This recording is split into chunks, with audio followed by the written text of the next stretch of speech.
Bize güvenmez misin? Kaç vakittir çok şey bize söylemez oldun. Düşmana karşı her şeyi bilirsiniz. Bilirim ki düşman ne dilinizi ne de yüreğinizi çözebilir. Lakin karşımızdakiler düşmanımız değildir. Canımızdan öte candırlar. Bundan gayrı ne kadar az şey bilirseniz o kadar iyidir.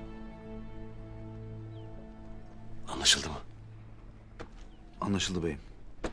Nasıl emredersen beyim. Hadi şimdi gidip hazırlanın.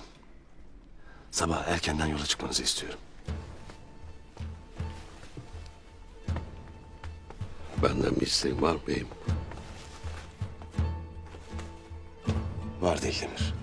Buyur beyim.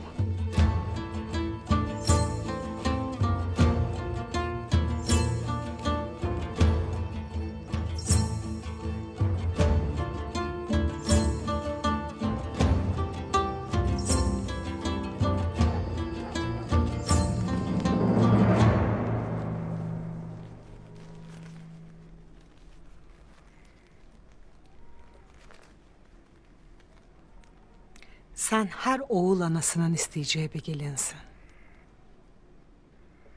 Hayırlısıyla o günleri de görürüz inşallah.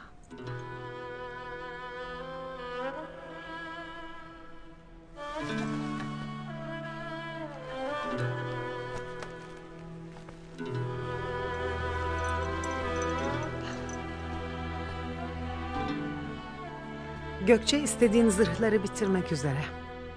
Lakin bazı alınacaklar var der. Birlikte Erzurum'a gittiğinizde alırsınız artık derim. Öyle değil mi Gökçe? Ben artık yatayım. Sizin konuşacaklarınız vardır. Hayırlı geceler.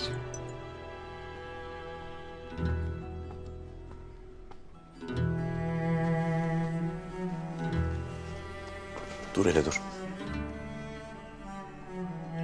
Otur biraz sohbet edelim.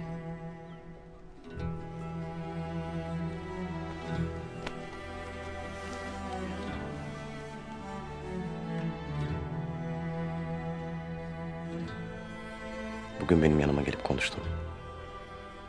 Sağ olasın. Hayırdır beyim? Beni sakinleştirdin. Öfkemin beni savunmasına mani oldun. Bundan böyle dilimden de gönlümden de anlayan biri var artık. Çok şükür.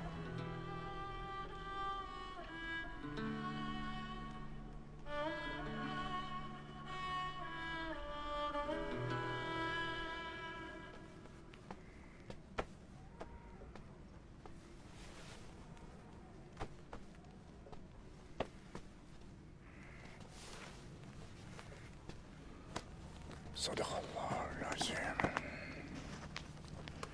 Kimdi o gelen? Gökçe, Bu vakitte. Ne işi varmış?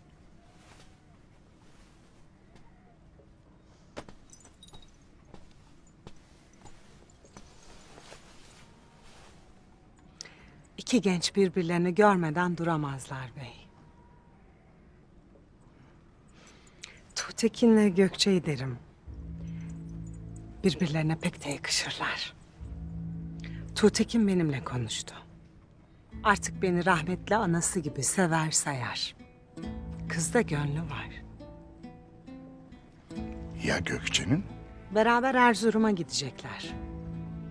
Döndüklerinde kalbinden geçeni hep beraber öğreniriz. Peki Hayme ne diyecek bu işe? Süleyman Şah'ın kızıyla Korkut Bey'in oğlu aynı yastığa baş koyarsa bundan bir değil iki gerdek çıkar beyim. Dodurgalılarla Kaya'nın nikahı da kıyılmış olur.